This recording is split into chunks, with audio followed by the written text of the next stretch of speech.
Boom shakalaka! Ah, the 90s. What a great time to have been alive. We were playing Super Nintendo, Sega Genesis, listening to Biggie and Tupac, rest in peace. The Teenage Mutant Ninja Turtles were totally radical, dude. Cowabunga! And the NBA basketball? Well, I'll let Hammer tell you. The NBA action is fantastic. During the 1990s, the hype was real, and it seems that all the big stars had their own signature shoe.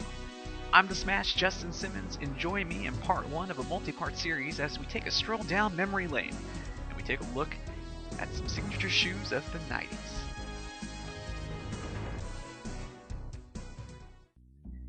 We start off our series with the legend of the hardwood and the shoe game, Allen Iverson.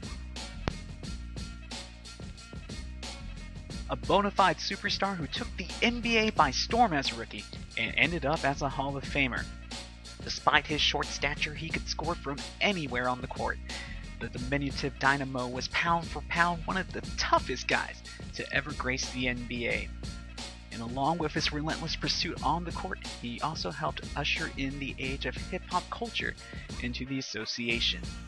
Reebok debuted his line with some sick shoes, starting off with the Question in 1996, followed by the Answer in 97, the Answer 2 in 98, and rounding out the 90s with the Answer 3 in 99. And as you can guess, the shoe line continued until Iverson's retirement from the NBA.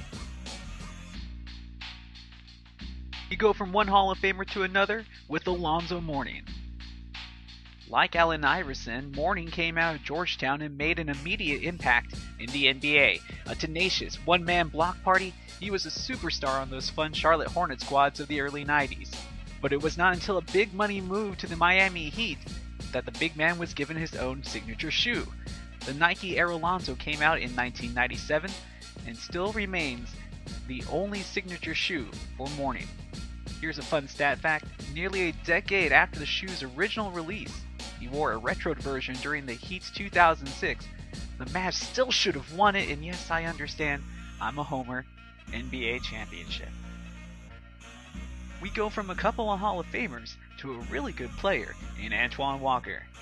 With his shimmy shimmy yeah, shimmy yam, shimmy yay routine, Antoine Walker was poised to return the Boston Celtics to respectability during their post-Bird era. It was his combination of smooth scoring, silky passing, and size that made him worthy of his own shoe. Adidas was starting to get back into the basketball market and came out swinging with the beautifully crafted Real Deal in 1997, followed up by the arguably nicer looking Real Deal 2 for Walker in 1998. Both really nice looking shoes.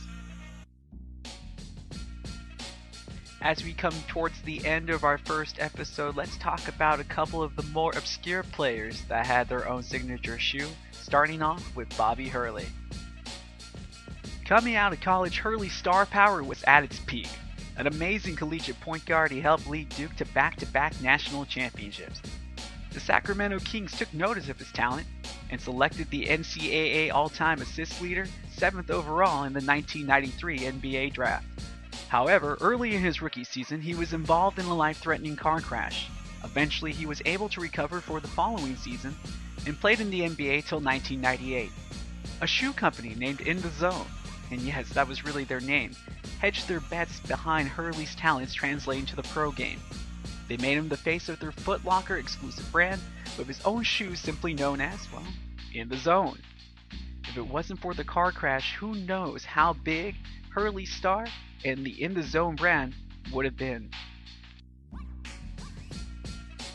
Finally, we end this show with a player who had a very 90s nickname, Big Country Bryant Reeves. Coming out of Oklahoma State at 7 feet tall and nearly 300 pounds, Big Country was, and excuse the pun here, large and in charge.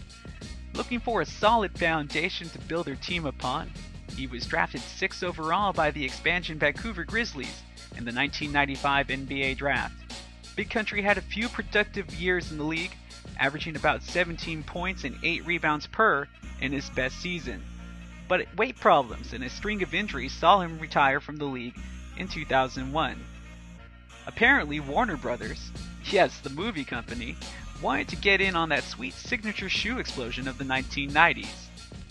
The WB Sport basketball shoe was on the feet of Reeves during his peak years, but even big country small town charm couldn't convince consumers to actually buy these generic looking sneakers. Well, that will do it for this episode of Signature Shoes of the 90s. Make sure to be on the lookout for new entries in this series as they come available. While you wait, why don't you give my talk shows a listen? For fans of the beautiful game, you can listen to me on The Throw-In, emanating live from Austin, Texas, Sundays at 9 a.m. on 104.9 FM. And for fans of professional wrestling, check out Sports Guys Talking Wrestling, where we cover everything from the indies to the WWE with exclusive interviews and insight. And both these shows can be streamed worldwide on hornfm.com. Once again, I'm the Smash, Justin Simmons. Thanks again for stopping by. I hope to see you again real soon.